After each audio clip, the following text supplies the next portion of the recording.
Hi అండి, అందరికీ నమస్కారం. ఇదిగోండి పోయిన సంవత్సరం గాడ్స్ ఇవి బ్లాక్ షేడ్స్ వచ్చినాయి నాకు.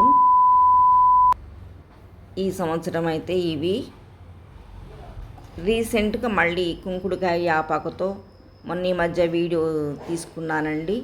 పూర్తిగా తగ్గిపోయినాయి. 1/2 కేజీ సోప్ బేస్, యాపాకులు 10, కుంకుడుకాయలు ఒక 10 ఇలా మిక్సీ జార్లో వేసుకొని మిక్సీ పట్టుకొని కుంకుడుకాయలు రసం కూడా ఇందులోనే వేసేసి కలియబెట్టుకున్నాను. ఆ తర్వాత కుంకుడుకాయ పౌడర్ మిక్సీ పట్టుకున్నది ఒక 3-4 స్పూన్లు యాపాకులో లిక్విడ్లో వేసుకోవాలి.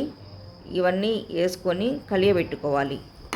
కలియబెట్టుకున్న తర్వాత మనం సోప్ బేస్ మనం కట్ చేసుకొని మనం డబుల్ బాయిల్ చేసుకుంటాం కదా.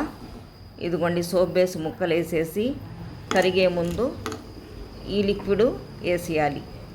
ఇది శాండ్ 1 hour later. తర్వాత మొత్తం కరిగే ముందు ఇంకొద్దిగా 5 నిమిషాలంటే ఆ కొద్ది కూడా కరిగిపోతుంది. అప్పుడు మనం ఈ లిక్విడ్ అందులో వేసుకొని సోప్ బేసులు కలయబెట్టుకోవాలండి. కుంకుడుకాయలను యాపాకు వేసుకున్నది లిక్విడ్లో ఇలా కలయబెట్టుకున్న తర్వాత మనం సోప్ మోల్డ్ వేసేసుకుంటే ఏం చక్కగాను వస్తాయండి. ఈ పుండ్లు ఘాట్స్ ఇవన్నీ నల్ల బ్లాక్ షేడ్స్ ఇవన్నీ ఈ 2 వాడిన తర్వాతే నాకు తగ్గినాయండి. ఆ తర్వాత స్మెల్ కోసం శాండిల్ వాడానండి. ఇదిగోండి మోల్డ్ వేస్తున్నాను. ఇవన్నీ చక్కగా వస్తాయండి.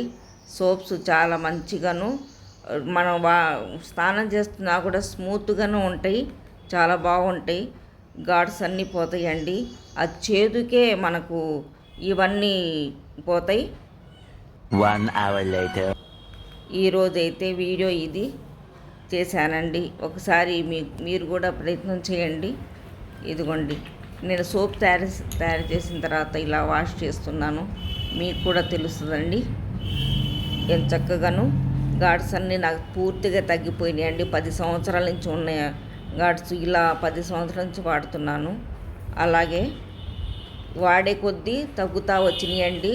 సడన్గా ఒక్కసారిగా మాత్రం తగ్గవండి. అవి కూడా స్కిన్ అలర్జీ వచ్చిన తర్వాత తగ్గటం కష్టం. మెడిసిన్ వాడినప్పుడు తగ్గుద్ది, తర్వాత మళ్ళీ వచ్చేస్తుంది. ఇప్పుడు ఇలా వాడుకుంటే అలా రాదండి. స్కిన్